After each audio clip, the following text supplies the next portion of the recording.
My name is Victor. I am the occult technician, and this is Mind War.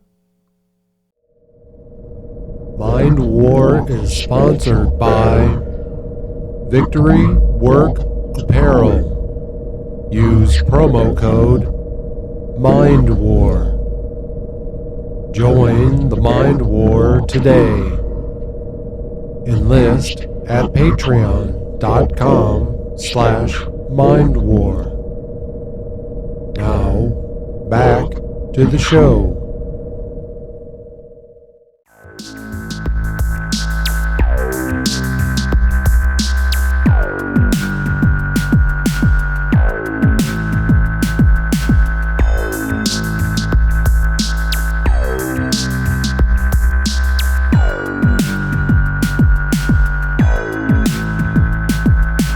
Welcome back to Mind War, folks. I appreciate you being here. We have a lot to cover today, so let's get started.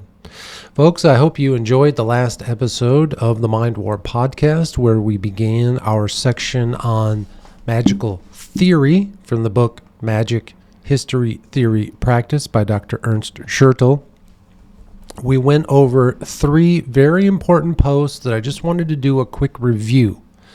So again, the first post, the one with the gargoyle, that was our exercise technique. This was where we practice. And what are we going to do? Again, you're going to find an object that's important to you. You're going to sit down in front of that object and you are going to practice. You're going to do an exercise of all the different techniques that we've talked about so far. But it's going to be it's not going to be the full run through like you would do on a night where you're actually going to do your magical practices. So again, you sit in front of the object, you get your headphones, you find some music that's very emotionally uplifting to you, something that you know that just by listening to it might get you to tear up a little bit. While you're listening to it, you're going to be doing your breathing techniques. You're going to breathe in and out with the song. You're going to allow the music to guide your breathing. You're going to be doing your Kundalini exercises, refilling your chakras. You're going to be creating your resonant energy balloon as you do your breathing. And you're going to be using the technique we call the stare as you stare through the object and allow the world around you to start to transform and dissolve, and the object in front of you will start to transform.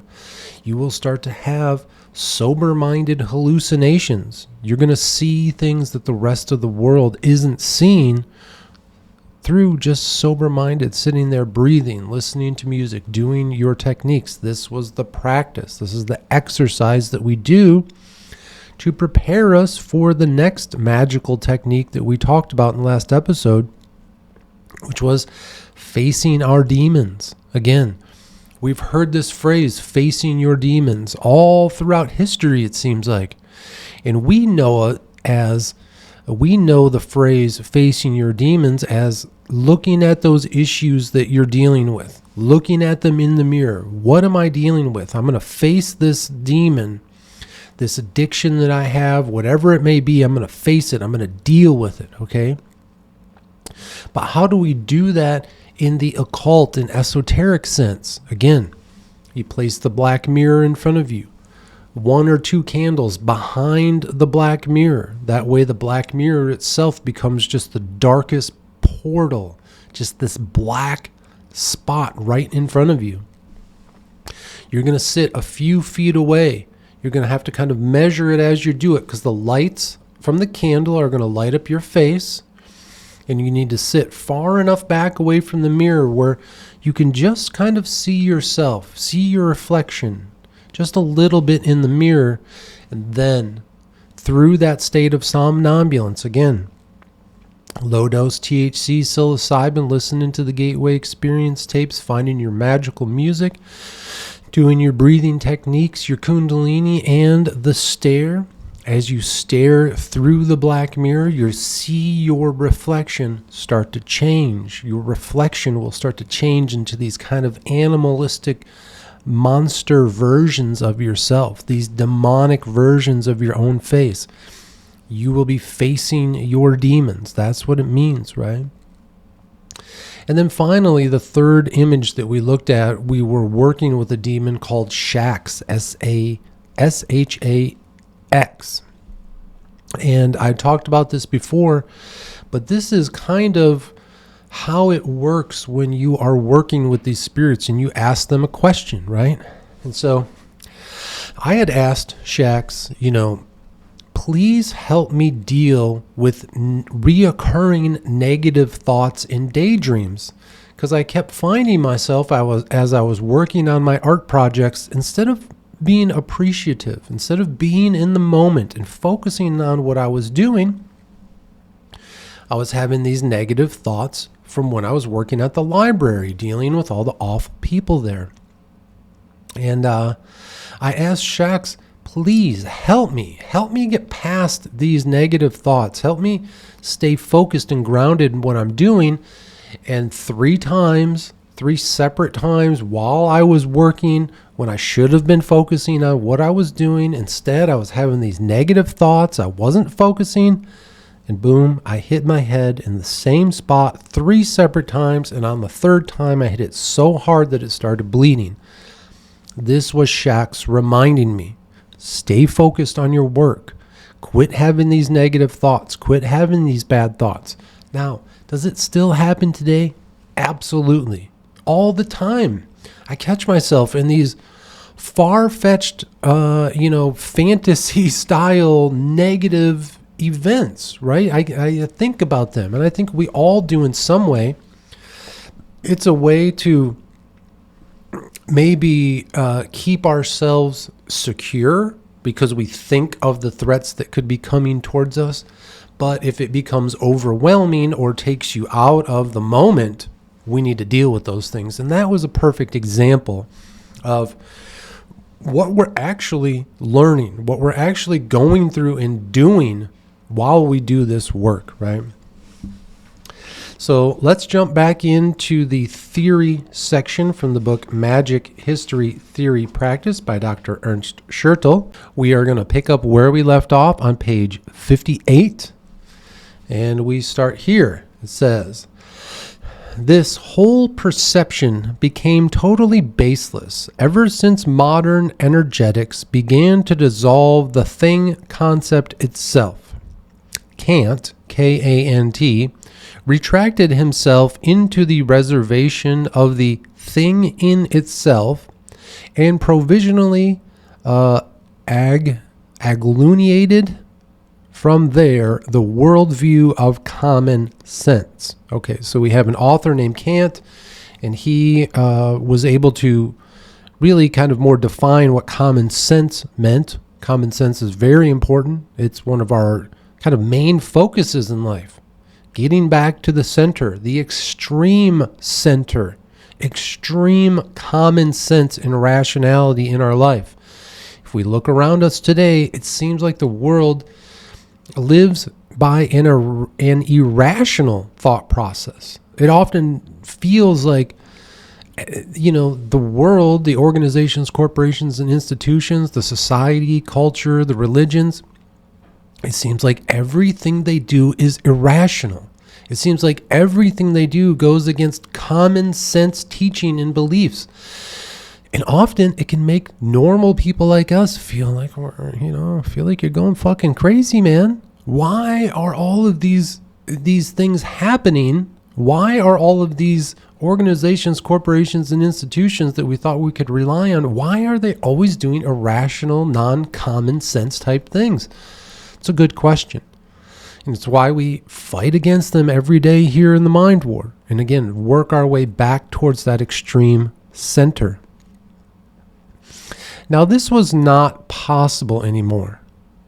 If there were no things anywhere, there could be no things in themselves. And then our observations could not be depictions of the things. The whole process of observation had to be explained in another way, and our perception of the thing world had to be considered on a new basis. But as soon as this happens, the whole pseudoscientific worldview, which we call European today, collapses in on itself. Okay, this is very interesting. I I remember reading through this before, and it's still a little over my head, and I hope we can kind of figure out exactly what they're talking about here. But let's see. As soon as we can wipe away the pseudoscientific worldview, which we call European today, that thought process collapses in on itself. So let's see where he's going with that. Okay, it says here, already during antiquity, the view was held that things are not homogeneous complexes as we conceive them to be, but that they are formed by the assembling of infinitely small particles, which then, depending on their structure and connection, generate the characteristic attributes of the pertaining thing. Scientifically, I think we all understand that. Everything, right? Every solid object, liquid, air, all of it, it's all made out of particles, atoms, right? We all understand that things are made up of something smaller. And those atoms are all being held together through different forces, right? And in many ways, that force, these different aspects that hold our universe together, that cosmic dynamic force, again, we know about it scientifically. There are things that we can measure and recreate and verify and all those things, and that's great. But there is still something magical about that force that holds everything together. These smallest particles were called atoms because they were imagined as being invisible. This atomic theory was adopted by modern physics and chemistry. But the actual merits of the energetics were that it did not stop with this perception of the structure of things, but that it further examined the atoms and the possible cohesive forces themselves. So again, we're moving past the physical atoms and getting more into what is holding these atoms together. What is this force that holds everything together in our universe? It says, hereby it came to light the atoms also were again not something homogeneous, but that they could be dissolved into systems of concentric assembled parts, which were, in the matter of the planets, circling around a central nucleus. As above, so below. When you look at the atom, it is strikingly similar to our solar system, where you have small planetary objects circling around a central object like a sun, right? But for the atoms, it's called the nucleus. Consequently, things neither appeared as something homogeneous nor as something static, but they instead appeared as being formed out of the smallest parts, which were in whirling, circling motion. Waves of your own energy. From there, it was only a small step until the moment where one generally abandoned the smallest parts, which were evermore splitting, and directed the attention more and more to the energetic side, to the whirling forces themselves, the cosmic dynamic forces. Therewith, the last solidness of things was eliminated, and the world was dissolved into a tension net of forces. Very esoteric, very occult, kind of over our head here for basic self-help, but we've heard this theory in science before, that even the hardest objects that surround us, again, they're ultimately made out of atoms, which are just small particles being held together.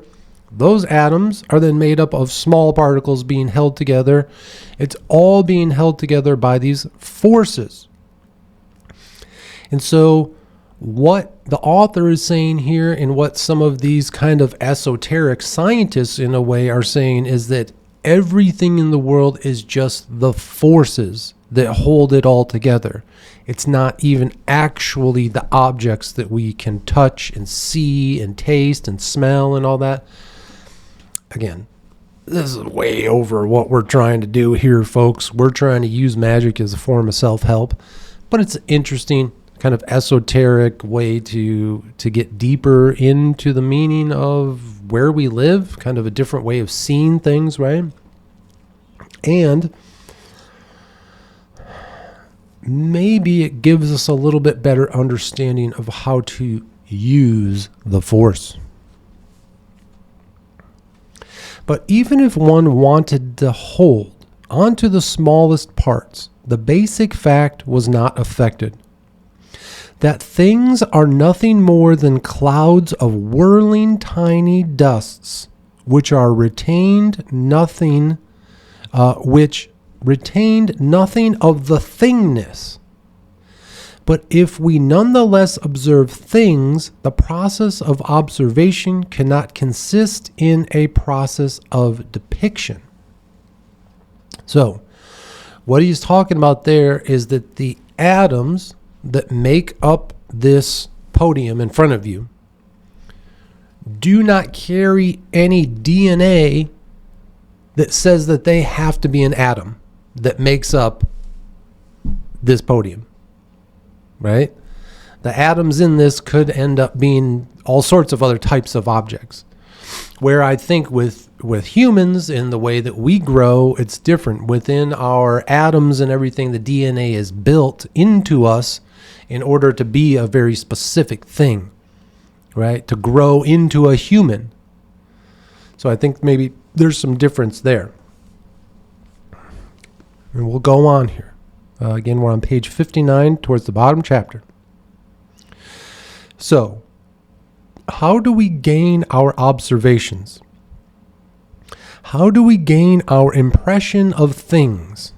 The understanding is made much easier if one, instead of a process of depiction, assumes an interdependency, correlation of effects, which is initially of an undetermined kind.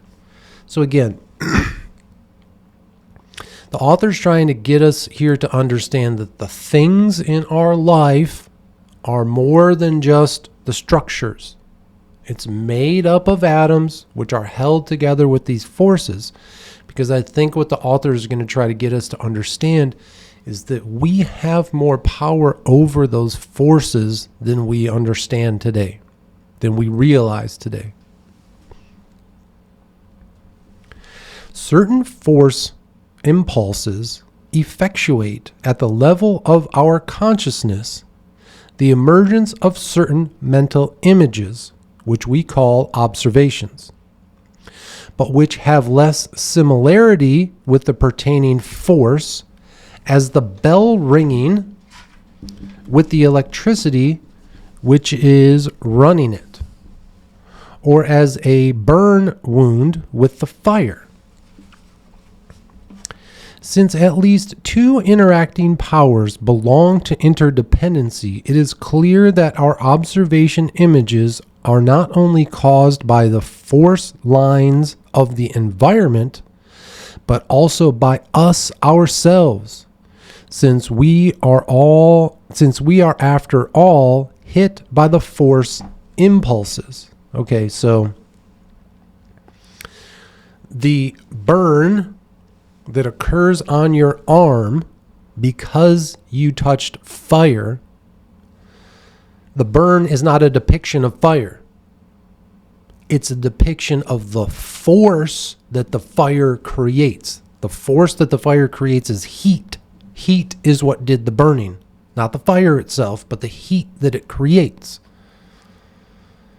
If that kind of is maybe some way to describe what we're talking about here. Again, that ability to understand the difference between the object and the force that creates it. Because again, our goal is to learn about these cosmic dynamic forces, that magical underlying to our life, to our world, to our existence. And how do we tap into it? How do we go with the flow like little Nemo when he met the turtles, right? We're going to go with the flow, right? We're going to go with the flow of those cosmic dynamic forces instead of fighting against them. We've been fighting against them our whole lives. That's why we run into one negative issue after another and find ourselves backed into one corner after another, right? We're moving away from that. We're going with the flow. So again, this next section, this book, Magic History Theory Practice by Dr. Ernst Schertel, was supposedly one of Adolf Hitler's favorite books, one of the most read books in his library. And the copy that they found in his library had several chapters from his copy of the book were highlighted. And so this next section is something that he highlighted. So let's read it here. One describes this fact as the subjective component in the process of observation. Today, it is still widely believed that the being of things is captured so much more correctly the more the subjective component is suppressed. But we see clearly that this component represents a necessary factor in the occurrence of the observation images, and in no more excludable as the piston in the steam engine. Okay, I honestly don't know what the fuck that means. So let's try it again. Subjective component of the process of observation. Okay, so we're observing things. It is widely believed that the being of the things is captured so much more correctly the more the subjective component is suppressed.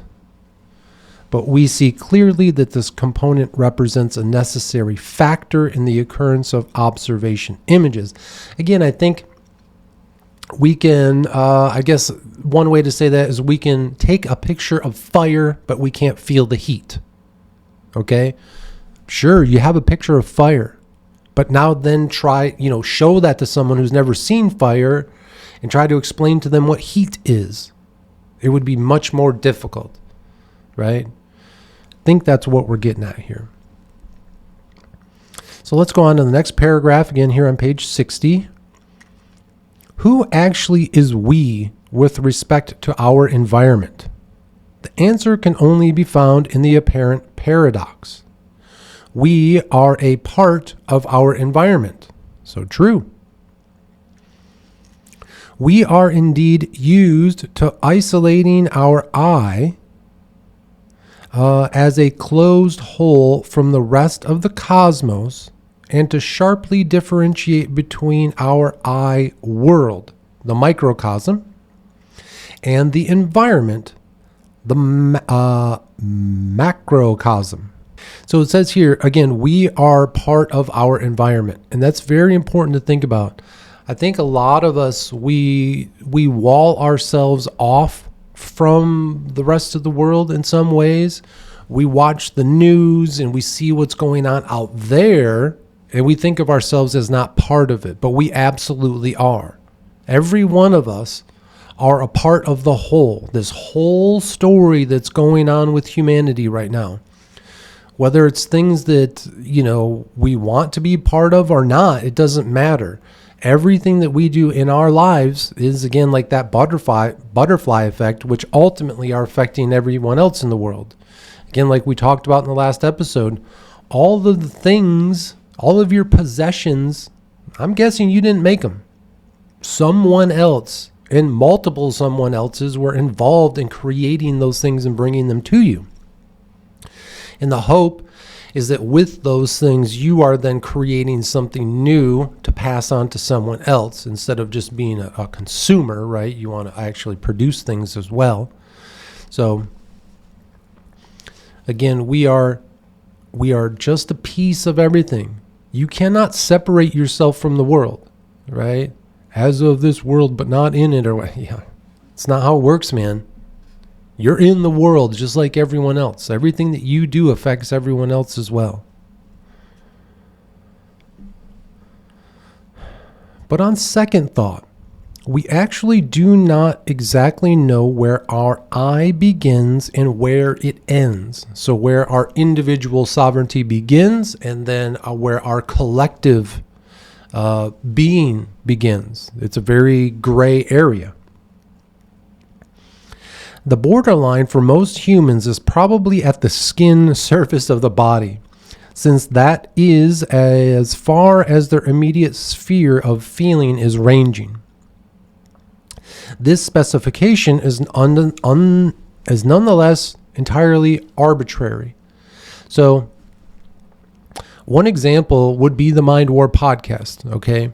So you can see me, you can hear me, but our other senses you can't. You can't feel me, you can't touch me, you can't smell me. You know, I smell pretty good, but those senses aren't working, right? Those other senses are not being communicated to you through the Mind War podcast, okay? But with the information that we talk about here, with the stories that I share with you, we're also getting more than just our 5 physical senses. Your emotions are being aroused. Your knowledge is being increased. You are starting to question things in your life. So it's again, through your 5 physical senses, you're gaining, knowledge and stuff that's going past those physical senses. It's now emotionally stirring up things in you. Again, that search for knowledge, whatever it might be, something different is happening than just the physical, right? And that's important because, again, we can push that energy out. Through this podcast, I am sending energy to you that is going to, manipulate your energy sources, right? It's going to maybe manipulate your emotions, manipulate your thought process into thinking differently. And again, my hope is that what I'm sharing with you isn't a bad form of manipulation. I think you all know that. We're talking about self-help, healing the mind, body, and spirit. That's what we're doing here. I'm not doing this for nefarious ways to try to mind control you to get you to do something. That's not what goes on here. We see that everywhere else. All the other organizations, corporations, and institutions, the majority of them are just trying to get you out of your money, right? That seems to be the majority of what it is, right? That's not what's going on here.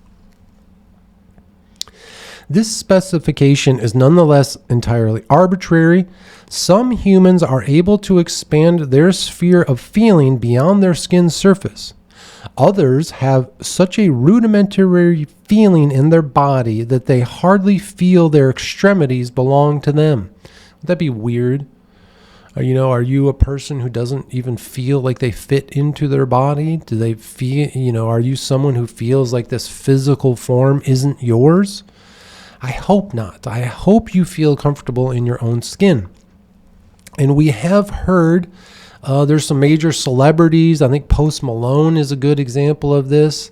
I think there's a few others where they've talked about these major, times where they've used high dosages of drugs that had them disassociate kind of outside of their body, maybe have kind of an out-of-body experience, and they've never been able to come back in. They've never been able to right themselves in their own physical body. Remember, we've talked about this. When you listen to the Gateway Experience tapes, Robert Monroe is going to teach you how to have your physical body looking in one way and your spirit body is going to roll out and it's going to look in a different direction. I talked about this before. When your perception, your eyeballs, you start to see in all these different directions, but your physical eyes are still looking in the same direction, right? It can be disorienting. And when Monroe walks you back into your body, that's why you have to do these steps very carefully.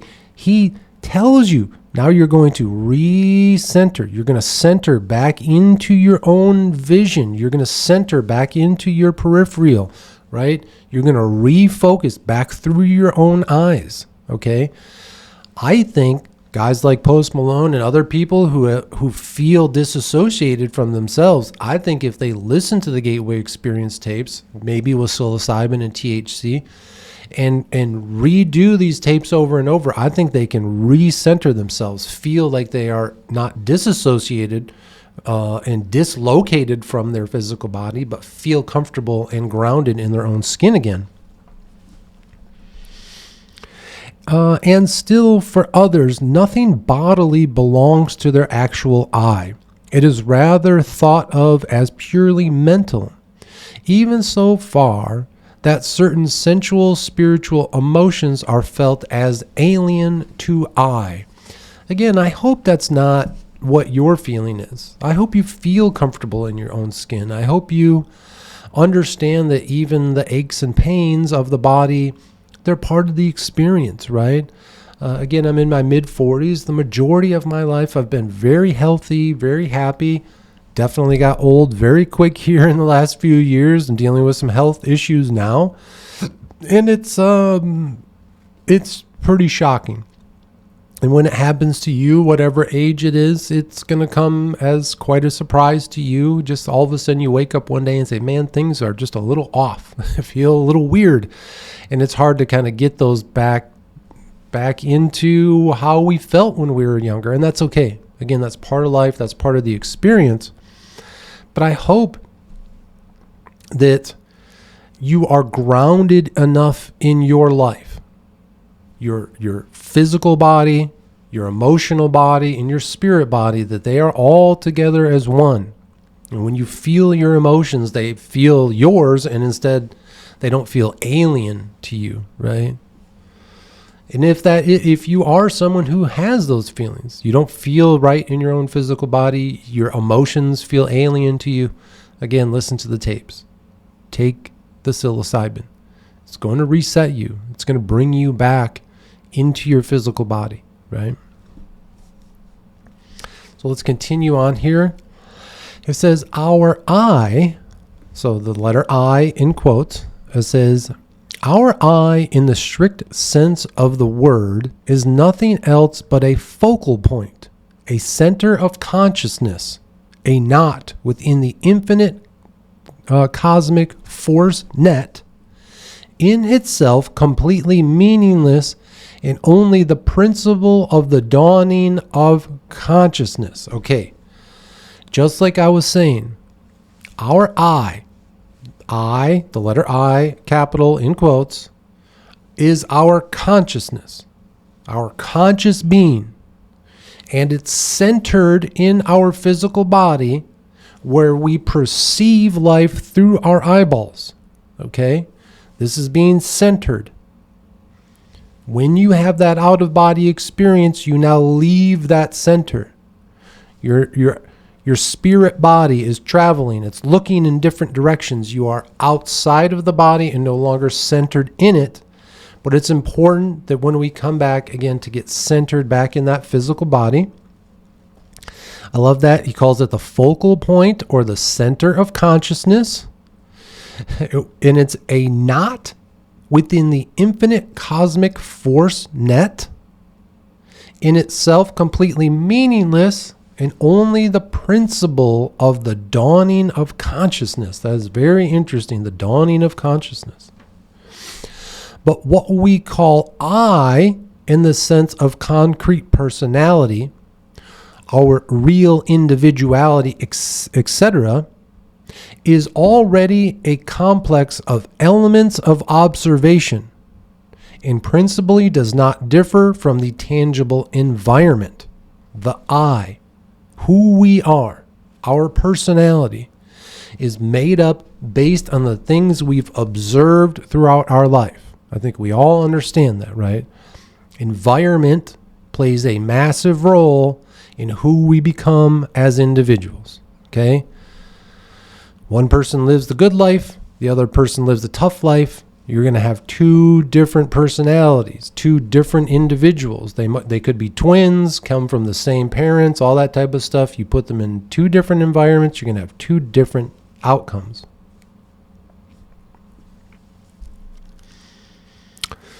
Let's see.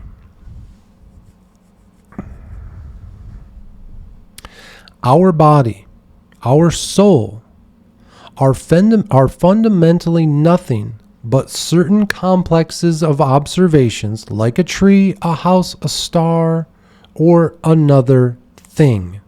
Okay, so our body, comma, our soul, etc. Okay, our body is not made up of our observations. Our body is made up of physical things. Again, those atoms. It's made up of proteins and carbohydrates and water and all the scientific things that we know our body is made out of. Our soul, on the other hand, again, is made up from our observations, right? There is a basic form of soul that we probably all get pretty much a basic, same copy, right? I think, again, we are all born good. We are all born moral and righteous. I think it's only through the things we observe or are forced to observe that make us, like the Christians say, sinners and all that type of stuff, right? You place that stuff on yourself.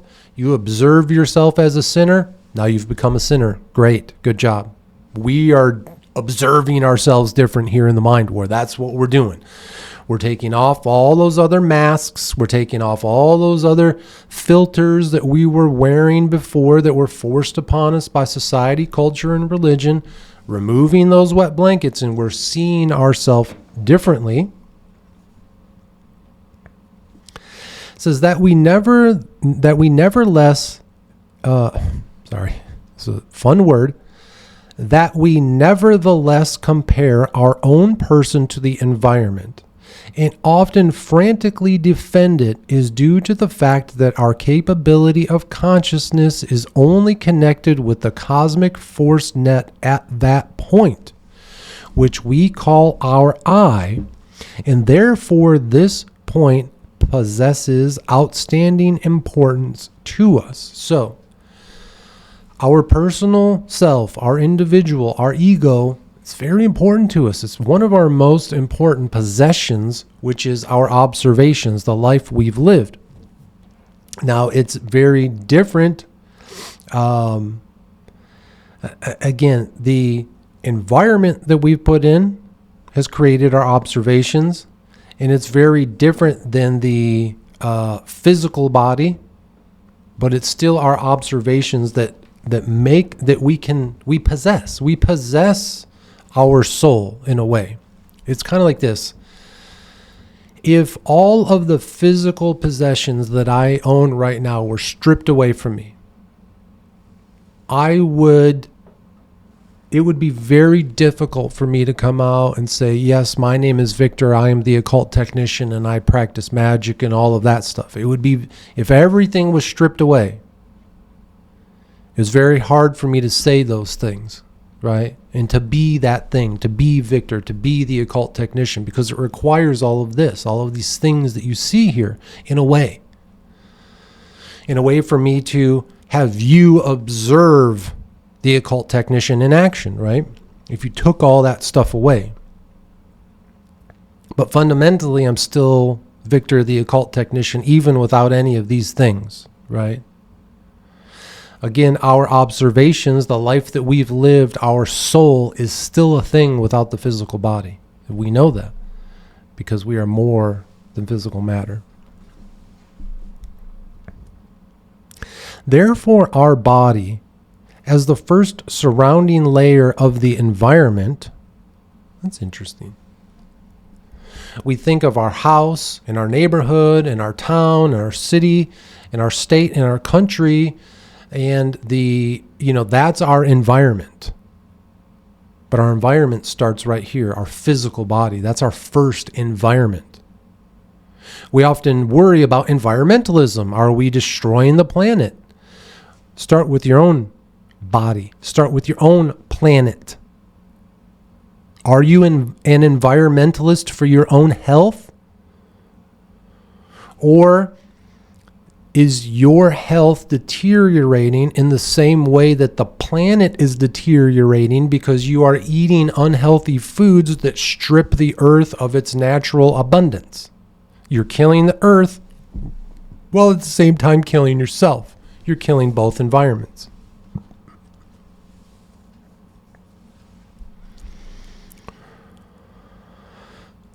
Therefore, our body, as the first surrounding layer of the environment, is equipped with infinitely more rich and sensitive cords of perception than those which connect the more distant layers of the universe with the eye center.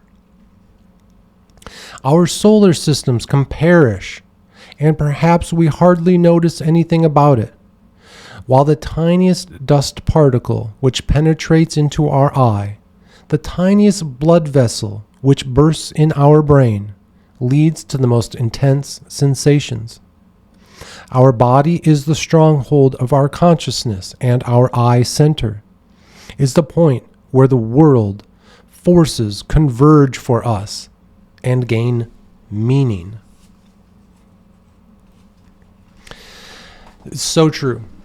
We live in a universe that may be infinite for all we know, and there may be, solar systems in our universe that are in cataclysmic change as we speak, swirling and exploding and smashing into each other and changing, and none of that affects us.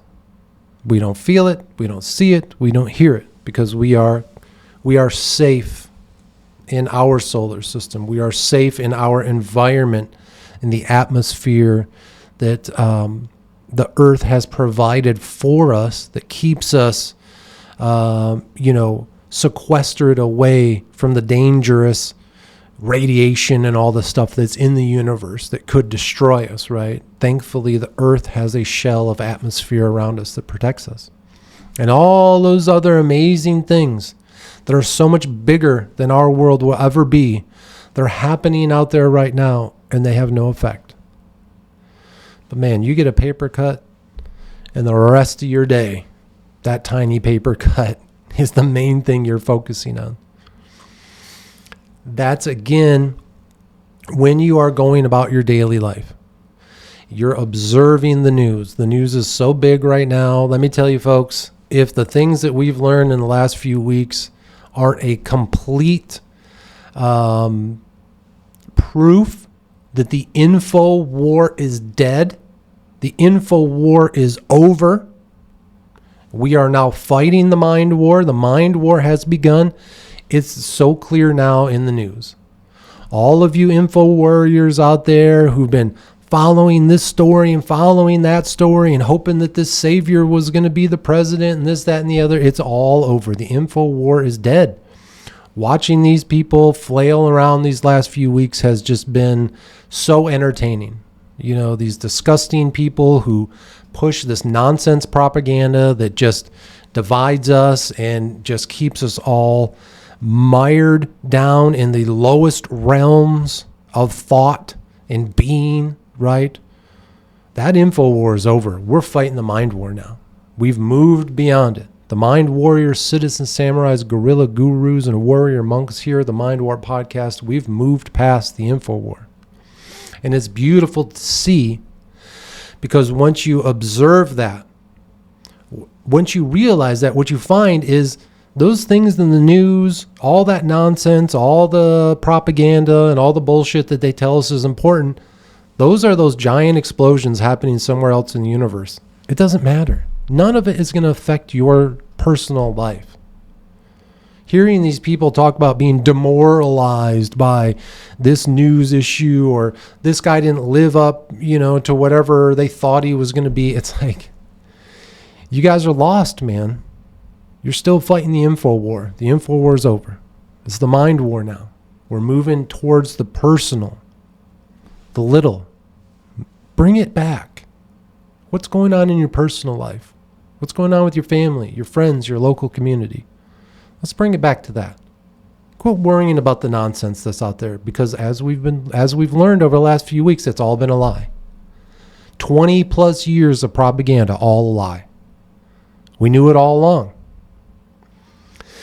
In fact, one of these stories, that over the last few weeks has been propagating, I've been posting on social media quite a bit. I'm telling you, folks, trolling on Instagram, it's the way to get views. Again, my account went up to 17,000 something views over this last month just because of trolling. I stopped trolling like a week ago, and that number's declining. But one of the things that I was saying when these stories were starting to be revealed over the last few weeks as just kind of being hoaxes and scams, as the president calls them, I was posting saying these conspiracies are over 20 years old, and they were boring 10 years ago. I'm the only person on social media who has been saying that these things are boring, except one other man, and I just heard him say it the other day. I don't know, maybe he's a big fan of the occult technician, but I heard President Trump say these things are boring. He used the exact same word. And I think once you realize that the conspiracies that everyone's been talking about for the last 20 years are boring, then you start to move out of the info war. And that's what we're doing, folks, right? So thank you for that little dealing with my little tangent there. When we return, we're going to jump back into my magical year over on Instagram at The Occult Technician in just a moment. Okay, welcome back, folks. We're going to continue with my magical journey over on Instagram at The Occult Technician. You can go over there and you're going to scroll all the way down to a post dated September 5th, 2022, titled Death of the Dollar. And now this was just a fun kind of art project that I had been working on. And what you see is two small glass jars that have little corks at the top. And inside of those jars, you see dollar bills. Now, at this point, by the time I took this picture, those dollar bills had been in those little jars for about 3 years. And they had been sitting on the shelf of my moon shelf. Because I made that I made the moon and the sun shelf quite a few years prior to even starting my magical journey. The friend that I was living with a few years ago, she taught me kind of about the moon shelves. She showed me some ideas. She taught me about the tri-moon and the new moon and all that type of stuff.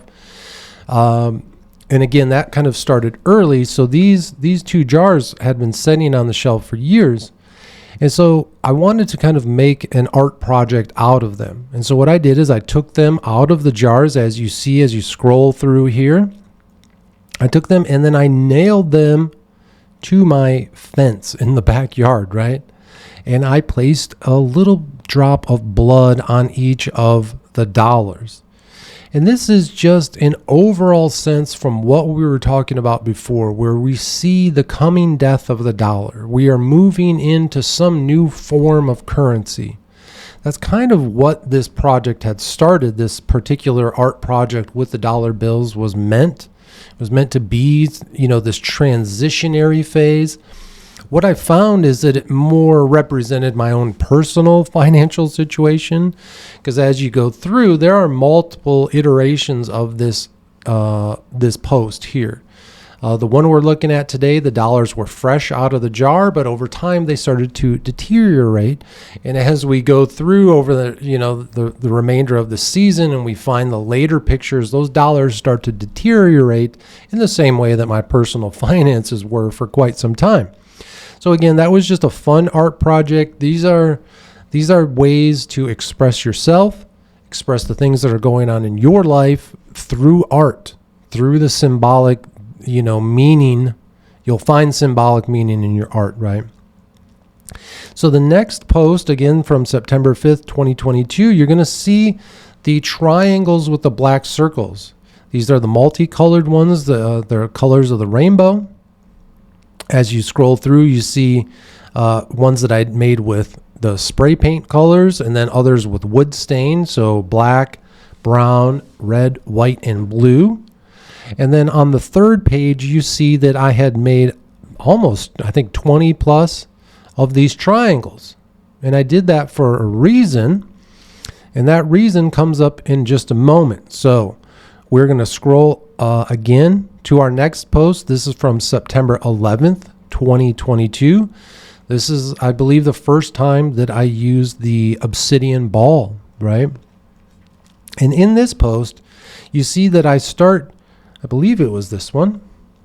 I started to do a little bit of picture manipulation. So now I started to move away from just taking the pictures, but now I started to do some editing on the picture. And what you see is that night I pulled 3 tarot cards. And so what I did in this image is I showed a picture of my hand pulling each of the tarot cards. So it looks like I have 3 hands, right? And again, this was just the next layer of art. It's why we're going through these old pictures. I know this might sound a little weird, why we're doing this, why are we going back through all my old posts. But the goal is to show you progression, how I got to where I am today. Ultimately, that's what magic is. Transforming ourselves through progression till we ultimately hit that change of that convergence, right? Where we convert into something different. Again, you can't convert by going to one weekend seminar somewhere. You can't convert to something by being dipped in water and being taken out one time. It doesn't work that way. Conversion is incremental. It's a process. It's one step after the other. And you'll know when your conversion into whatever it is you're trying to become, when it's complete, or when it's maybe the first step is being taken. Okay? So this is, again, the progression of my art. This is me trying to do something different. And you go through and you see I just pulled some tarot cards. I took some new pictures throughout my living room there. And that picture of the living room, where you see it with different colors, this is, again, how my art works. This is me trying to reach back in a way, getting away from just like CGI and digital enhancements to photos. So that picture that shows my living room in 4 different colors, basically the red, blue, green, maybe a little purple there. What that is a panorama photo, while at the same time I had a light source that was, of fading multiple colors, right? The colors would fade into the next.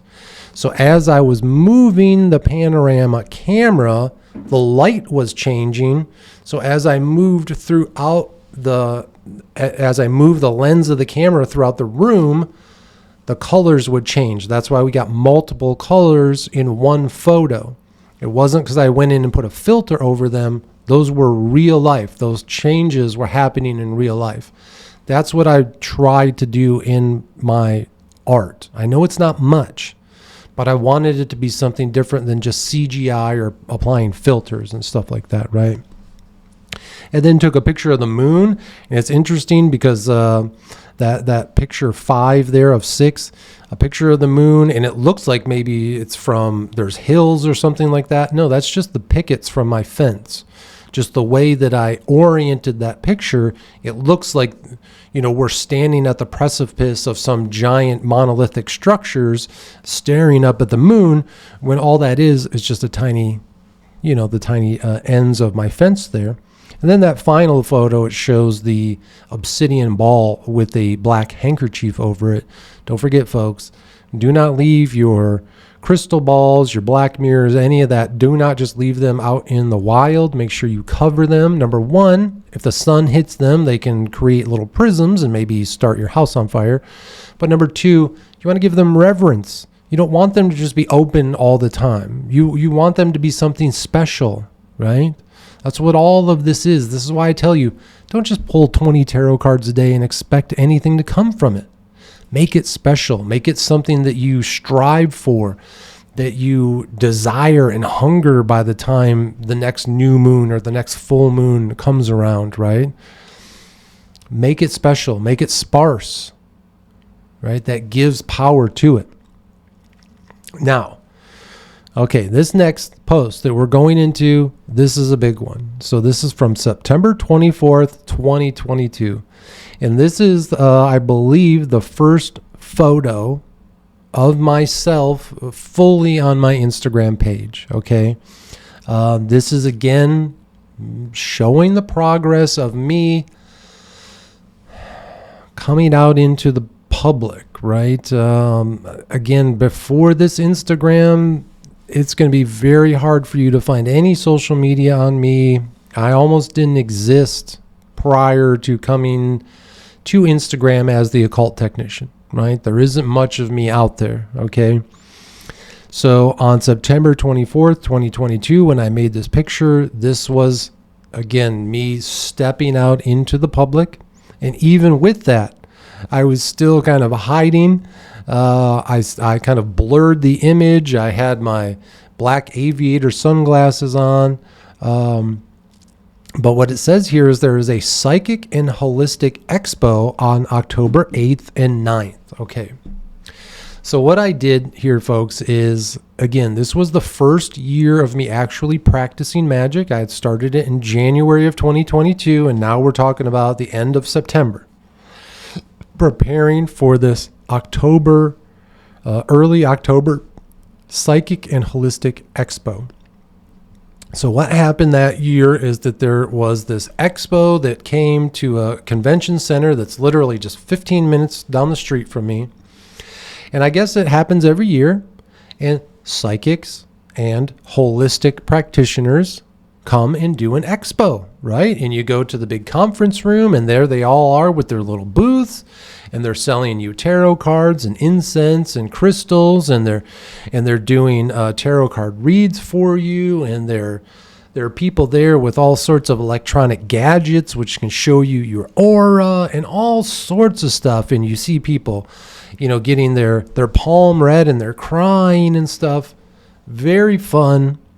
It was a great way to reach out to this community in a way.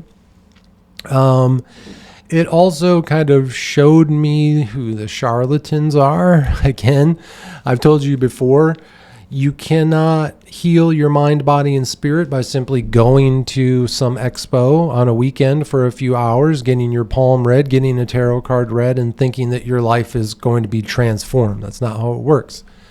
You change your aristos through small incremental changes, right? It's progression, again, until you convert into something different. This, again, was that way for me to step out into the public eye. And this was the first picture for an event that was very interesting. So we'll go on to the next post real quick. This one, again, from September 25th, 2022. This was just the next day, right? So the demon I was working with that month was Larage. I used all green in this photo, again, starting to add some, more artistic, trying to be a little more artistic in my photography. We, again, had the black mirror there. We have a candle. We pulled the card. We looked at his description from the different demonic books that describe the different Goetia cards, right? And then the final picture, again, I like to show what my altar looks like when I set it up during the day prior to going in and doing the work. I like for all of you to kind of see what it is. And again, this is so basic. I see people on Instagram today that have just beautiful altars that are very artistic.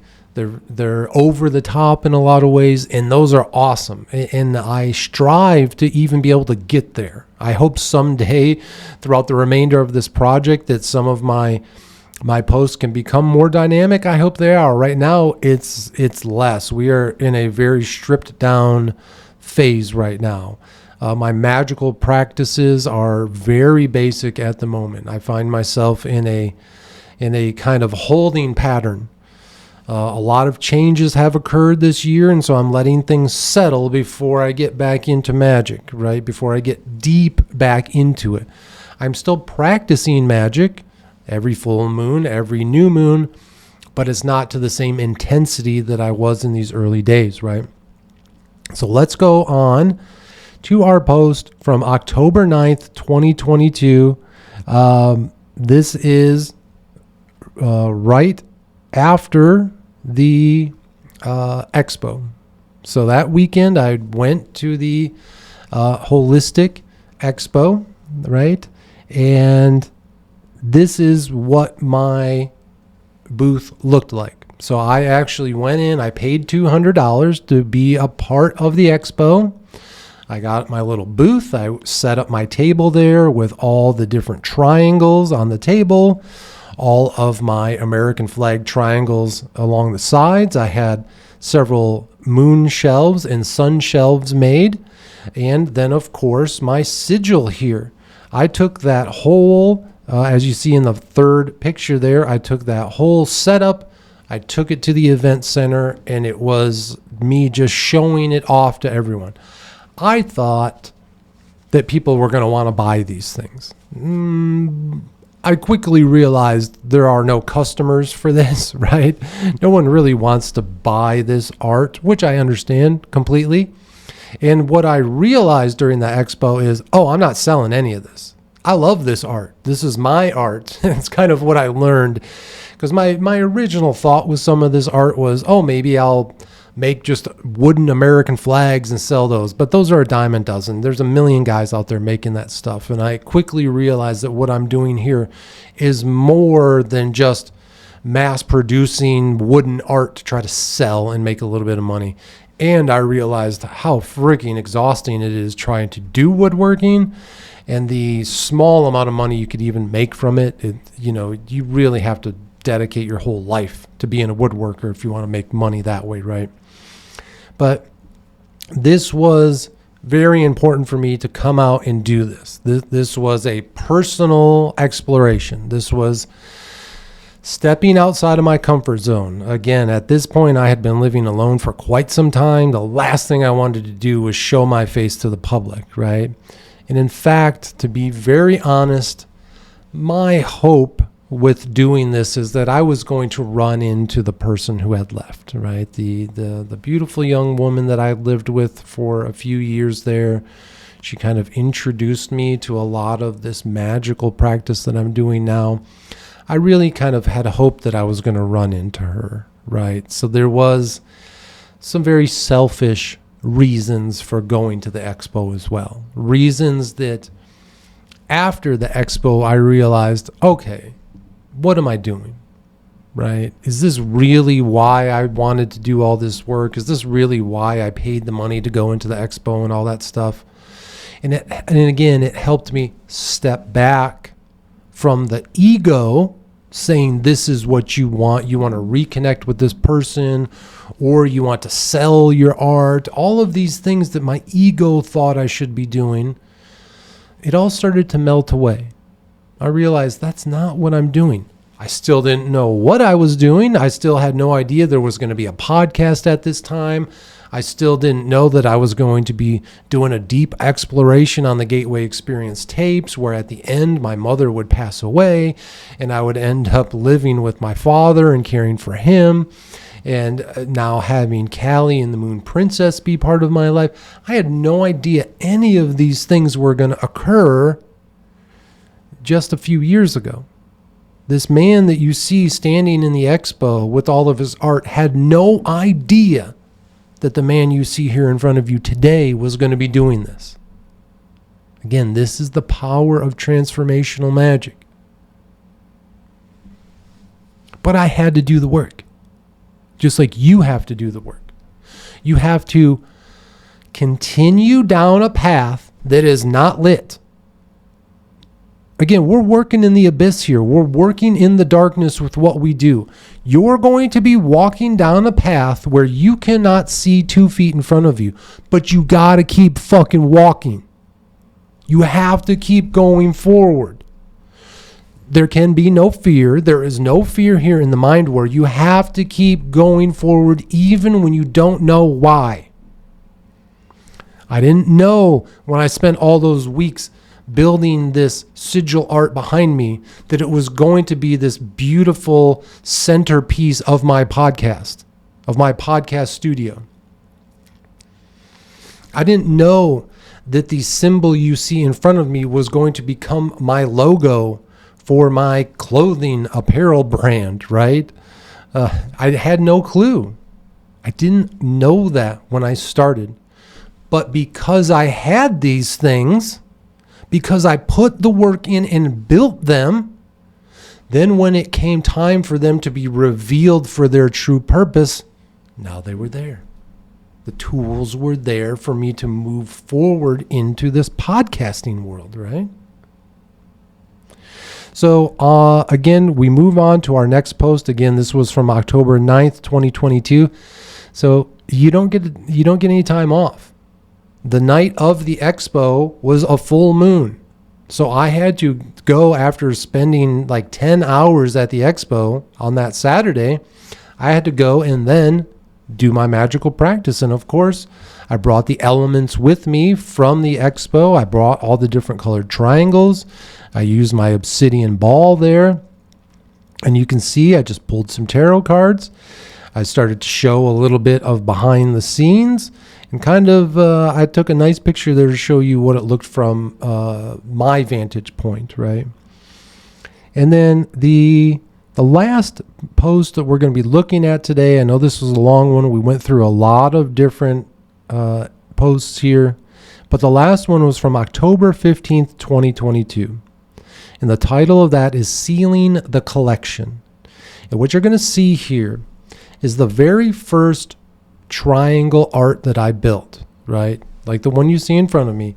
This was the, rainbow flag, the rainbow triangle that I created with the colors of the rainbow. And you see that I'm burning it in my fireplace. So this is the very first one that I made. And again, the reason that I made it as the rainbow with those different colors is because I wanted to, number one, see what the different color spray paints were going to look like when it actually dried and had the clear coat on top of it. And I wanted to get back to that very elementary artistic base of how do our primary and secondary colors interact with each other, right? Red and green, purple and orange, all these colors kind of go together in different ways. And I wanted to kind of remember, how does this work? How do these colors work? And that's why I did it. And then you see the video of it actually burning. And one of the reasons I burnt this, now I made 2 of these, so there is another one of these rainbow triangles up in my living room still on the wall. But I burnt this one in particular, again, sealing the collection. I said, I'm done making these triangles. I'm not going to make any more of them, right? I've got the ones that I sent one to Bert Kreischer. I sent one to Brian Redband. I have the one here on the podium. There's one at Mind War Manor at my dad's house, right? And in the basement now. But the majority of them are still here in the Mind War Estates in my bedroom or in the living room. But again, this was just a way of saying, okay, I've sealed this collection. I'm not going to build any more of these. I'm going to move into a different direction artistically of making things. And that's how we have the different kind of shields that we have on the wall here in the Mind War studio. You've seen those in my other art. So that's it for today for my magical journey. Again, it was really, today we really focused on coming out from behind the camera. I went to the expo. I created all this art with a purpose of maybe selling it, maybe trying to rekindle with an old flame. All of these different reasons my ego thought I needed to do this. And ultimately what came from it is the realization of, I'm not going to sell my art. That isn't why I'm doing this. I'm not doing all of this just to rekindle a relationship that's no longer viable. I'm doing this for something different. And what I walked away from was, number one, introducing myself in a way to the community, putting myself out there a little bit. But also, most importantly, what came from that weekend is my family. Uh-oh. Got to hold it together here, Victor. My family was so supportive that weekend. My mother, she was still alive at the time, and my father, they were right there with me. My sister and my niece, who are currently at the Mind War Manor taking care of my father while I'm down here in the studio recording. They're currently staying with Dad right now. We spent the weekend together. We all had amazing dinner last night. And they were right there with me that weekend. They helped me carry everything in and take everything out. They sat with me. They met the other vendors, and that was very nice. And that, I think, is probably the most important thing that came out of that weekend, was remembering the love and support of my family. I knew it was always there, but this had been, that weekend, they really showed it to me in a way that I hadn't experienced in quite a long time. And it was very important, very meaningful for me. And just like your magical experiences will be meaningful for you. And on that note, I appreciate you being here. And as always, remember, folks, harden your hearts and open your minds, because this is Mind War.